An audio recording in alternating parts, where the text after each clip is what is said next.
Welcome to Velvan nursery. நம்ம வந்து இன்றைக்கி டாபிக் என்ன துளசி செடி வந்து எப்படி வளர வைக்கிறது, அது அப்படியே செழிப்பாக வச்சுருக்குது, அது எந்த இடத்துல வைக்கிறது, அதுக்கு என்னென்ன உரம் போடணும் அப்படின்னு சொல்லி வாங்க மறக்காமல் டைம் வேஸ்ட் பண்ணாமல் வீடியோ போடுறோம். நாங்கள் வளர்க்குற துளசி செடி பார்த்தீங்களா, இந்த துளசி செடியில் பார்த்தீங்கன்னா இந்த க்ரீனிஷாக ஒன்று தெரியும் பார்த்தீங்களா, பட்டர்ஃப்ளைஸ் மாதிரி.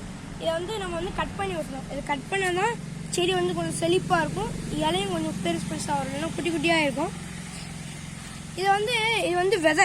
இப்போ நீங்கள் உங்களுக்கு ஒரு கேள்வி வரலாம், இதை வந்து வெட்டி இதை அப்படியே இந்த பச்சை கலர் இருக்க போட்டால் முளைக்குமான்னு கேட்டீங்க, கண்டிப்பாக முளைக்காது. இதில் இந்த முத்திரை இருக்குது பார்த்தீங்களா, இந்த இருக்கிற தெரியுதா உங்களுக்கு? ஐயோ தெரியுதா உங்களுக்கு?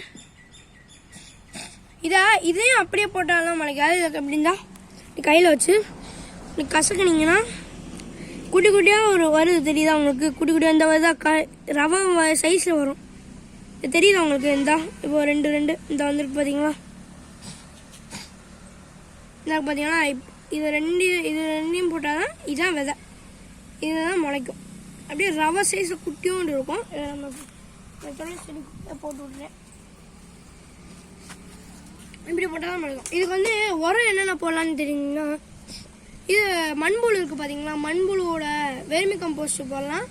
அப்புறம் நம்ம மாட்டு சாணம் இருக்குது பார்த்தீங்களா, அதை நல்லா காய விட்டு அதை போடணும். பச்சையை போட்டிங்கன்னா செடி வாடி போயிடும். பச்சையாக போடவே கூடாது, எந்த செடிக்குமே பச்சையாக போடக்கூடாது, காஞ்சதை தான் போடணும்.